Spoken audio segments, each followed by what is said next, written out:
On se retrouve pour un exercice qui est tombé à l'oral de l'ESCP. Alors c'est un exercice de probabilité et on vous dit soit x une variable aléatoire réelle de densité f continue sur R et admettant une espérance. Bon bah ça c'est quand même plutôt cool qu'on sache déjà qu'elle admet une espérance, ça va permettre de faire les choses plus simplement. On suppose qu'il existe b tel que pour tout x réel, f de b moins x égale f de x. Quelle est l'espérance de grand X? Alors déjà je vais couper mon ventilateur, ça fera moins de bruit. Ensuite, comment est-ce que... Alors déjà, ce qui serait bien, c'est d'avoir un petit peu une intuition du résultat.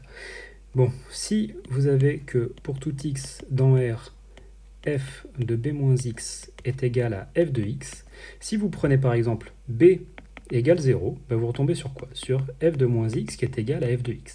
Ça veut dire quoi? Ça veut dire que la densité, c'est une fonction paire. Donc, qu'est-ce que vous connaissez comme densité paire? Ben, il y en a une qui est quand même vachement cool, c'est la gaussienne n01. Donc ça, n01, ça c'est bien une densité paire. Et vous avez que l'espérance de grand X, si X suit une loi normale n01, et ben c'est 0. Alors évidemment, l'intérêt, c'est pas que de faire des cas où b est égal à 0. D'ailleurs, ici, on suppose qu'il existe b réel, hein, donc il n'y a rien à supposer sur b. Par contre, admettons que b est égal à 1. Si b est égal à 1, eh ben, vous avez là, en fait, vous voyez que vous avez que f de 1 moins x est égal à f de x. Donc, si on prend des valeurs un peu précises, on a par exemple que f de 1 moins 0 est égal à f de 0. Donc f de 1 est égal à f de 0. On va avoir que f de 1 moins 1 est égal à f de 1. C'est-à-dire que, qu'est-ce qu'on va remarquer? Eh ben, on va remarquer, si on en prend encore, par exemple, f de... alors je vais rester sur 1 moins 2, qui est égal à f de 2. Donc on a en fait f de moins 1 qui est égal à f de 2. Donc vous remarquez qu'il va y avoir une certaine symétrie qui va s'opérer. On va déjà avoir, donc ici b est égal à 1, une symétrie qui s'opère. Pourquoi? Parce que f de 2 va être égal à... Alors f de 2, il faudrait que je le fasse un peu mieux. Ouais, ici je vais mettre 1, 2... Ok, bon, c'est pas très gros, mais on va réussir à peu près à voir. Alors, le premier point, c'est de dire que f de 0, par exemple ce point-là, est égal à ce point-là. Ensuite, c'est que le deuxième, f de 2, par exemple ce point-là, est égal à f de moins 1, c'est-à-dire ce point-là. Donc là, vous remarquez qu'il va y avoir une symétrie qui va s'opérer. Cependant, la symétrie, elle va être... Alors, oups, j'ai fait une erreur. Le point, il n'est pas en moins 2, il est en moins 1. La symétrie, elle s'opère où? Ben, elle s'opère en b sur 2. Et bah, ça va être en fait le résultat qu'on va s'amuser à montrer, que l'espérance de x, elle est égale à b sur 2. Alors, ça va se faire grâce à un changement de variable dans les intégrales généralisées. Vous avez que l'espérance de grand X, par définition, c'est l'intégrale entre moins l'infini et plus l'infini de x, f de x, dx. Bon, là on va faire un changement de variable. Le changement de variable, ce sera le suivant.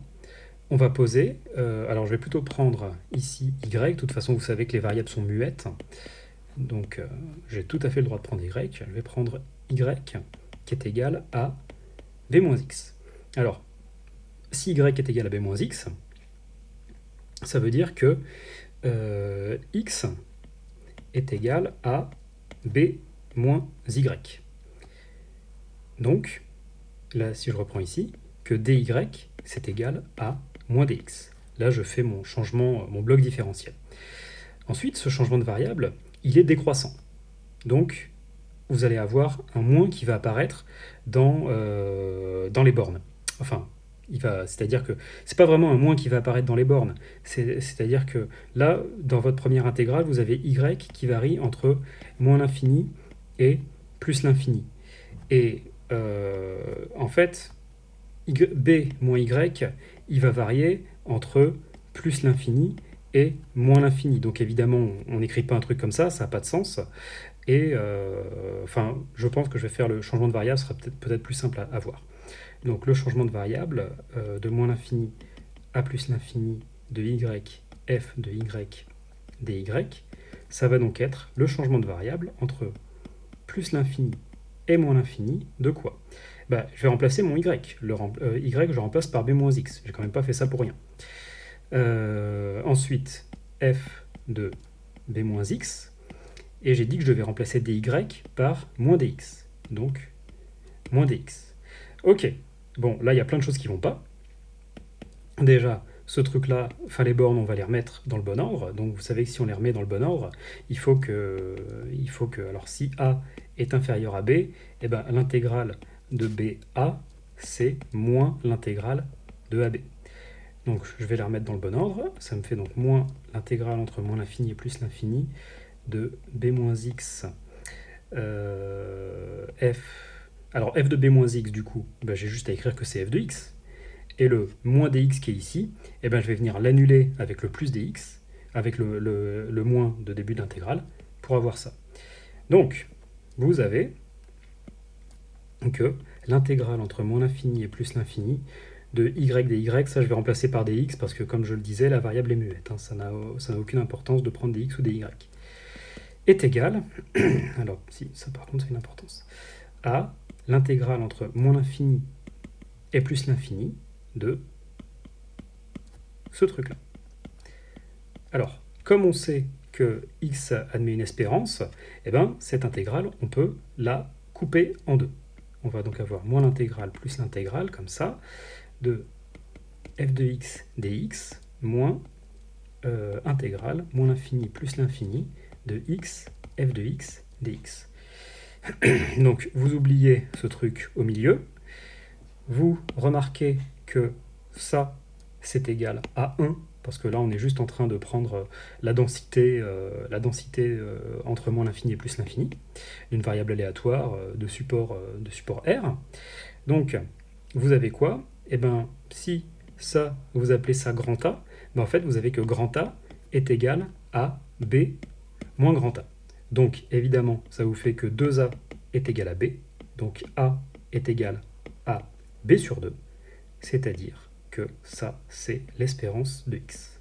Grand A, c'est évidemment l'espérance de x. Je ne l'ai pas précisé, mais c'est ce qu'on fait depuis le début. Donc, l'espérance de x est égale à B sur 2. C'est ce qu'on avait supposé au départ grâce au schéma ici. Quand on avait pris B est égal à 1, ben on voyait bien que on aurait pu avoir une gaussienne comme ça, qui est de variance 1 et centrée en 1,5. Voilà, j'espère que cet exercice est clair.